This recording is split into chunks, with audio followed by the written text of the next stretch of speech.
আজকে আবার আমাদের গরুর জন্য খাবার তৈরি করলাম। আপনারা দেখেন আমাদের গরুর জন্য কিভাবে খাবার তৈরি করি। আসসালামু আলাইকুম ওয়া রাহমাতুল্লাহি ওয়া বারাকাতুহু। আশা করি আপনারা সবাই ভালো আছেন। তো আজকে আপনাদেরকে দেখাবো আমাদের গরুর জন্য আমরা কিভাবে দানাদার খাদ্য তৈরি করি। তো আমরা প্রথমে দানাদার যে খাদ্যগুলো গরুকে খাওয়াই সেই খাবারগুলো নিয়ে আমাদের বাজারের উপরে যে মিল আছে মিলে আমরা ভাঙিয়ে নিয়ে আসি। ভাঙিয়ে নিয়ে আসার পরে আমরা একের পর এক আমাদের যে খাদ্যগুলো আমরা এই ভাঙানো খাদ্যর সাথে মিক্সার করি সেই খাদ্যগুলোই আপনাদেরকে দেখাচ্ছি।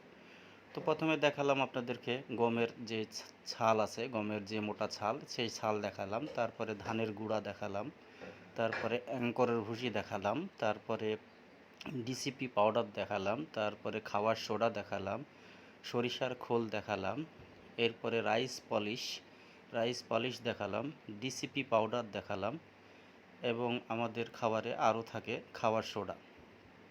এইগুলো সব খাবারগুলো একত্রে এক জায়গায় ঢেলে সেই খাবারগুলো আমরা মিক্সচার করে আমাদের গরুকে আমরা খাওয়াই। তো আমাদের যেই খাবারগুলো এই খাবারগুলো সব রকমের ভিটামিন পুষ্টিগুণ সমৃদ্ধ এবং একটা গরুর জন্য যা দরকার ইনশাআল্লাহ এই খাবার থেকে আমাদের গরু পায়। তো আমরা সব খাবারগুলো আমরা একত্রে সব এক জায়গায় ঢালছি। এই ঢালার পরে আমরা খাবারগুলোকে গড় করব, মিক্সচার করার পরে আমাদের বাসায় আমরা নিয়ে আসি। নিয়ে এসে আমাদের যে গরুগুলো আছে, গাভীগুলো আছে বা বাছুর আছে, এগুলো সব গরুকে আমরা খেতে দিই এবং এই খাওয়ালে আমাদের গরুর অনেক ভালো রেজাল্ট পাই আমরা। কারণ আমাদের অনেক ভালো দুধের প্রোটেকশন হয় এবং গরুর যে বাছুর বা গরুর শরীর স্বাস্থ্য, বাছুরের শরীর স্বাস্থ্য প্লাস গাভীর শরীর স্বাস্থ্য সবগুলোই ভালো থাকে, প্লাস পাশাপাশি দুধের প্রোটেকশনও ভালো থাকে। তো আপনারাও চেষ্টা করবেন গরুর খাবার বাসাতে এভাবে বানিয়ে গরুকে খাওয়ানোর জন্য, তাহলে অবশ্যই আপনারাও ভালো রেজাল্ট পাবেন আশা করি। কারণ আপনি যদি বাজারের ফিড কিনে খাওয়ান তাহলে আপনার অনেক খরচ হবে, যেটা আপনার জন্য অনেক বেশি খরচ হয়ে যাবে এবং গরু পুষতে হলে বেশি খরচ করলে কখনোই চলবে না। অবশ্যই আপনাকে চেষ্টা করতে হবে যত কম খরচের মধ্যে করা যায়।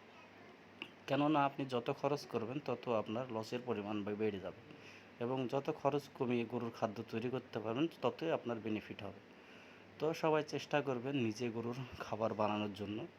এই খাবারগুলো আমাদের প্রায় সব কিছু অ্যাভারেজ করে 40 টাকা মতন পার কেজি খরচ পড়েছে।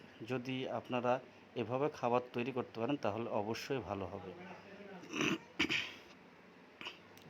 এছাড়া আপনারা কখনো ভালো কিছু করতে পারবেন না, কারণ খাবার আপনি নিজে তৈরি করার মতন কখনো আপনি অন্য বাইরের খাবার খাইয়ে পোষাবে না আপনার। অবশ্যই নিজে খাবার তৈরি করবেন, গরুকে আপনাদের যেই নিজস্ব তৈরি করা খাবার খাওয়াবেন, অবশ্যই আপনারা ভালো রেজাল্ট পাবেন এবং ভালো কিছু হবে ইনশাআল্লাহ।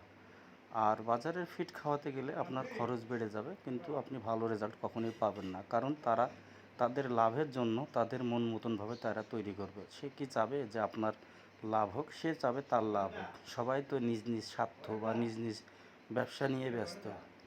অবশ্যই গরুর খামার করতে হলে আপনাকে নিজেকে নিজেই খাবার তৈরি করা শিখতে হবে এবং প্রত্যেকটা খাবারের উপাদানগুলো জানতে হবে যে কোনটা কোনটা আপনি ব্যবহার করবেন আর কোনটা করবেন না। এছাড়া আপনি কখনো গরুর খামার করে লাভবান হতে পারবেন না ইনশাআল্লাহ। তো অবশ্যই আপনি চেষ্টা করবেন গরুর খাবার তৈরি করার জন্য। আশা করি আপনারা সবাই ভালো আছেন।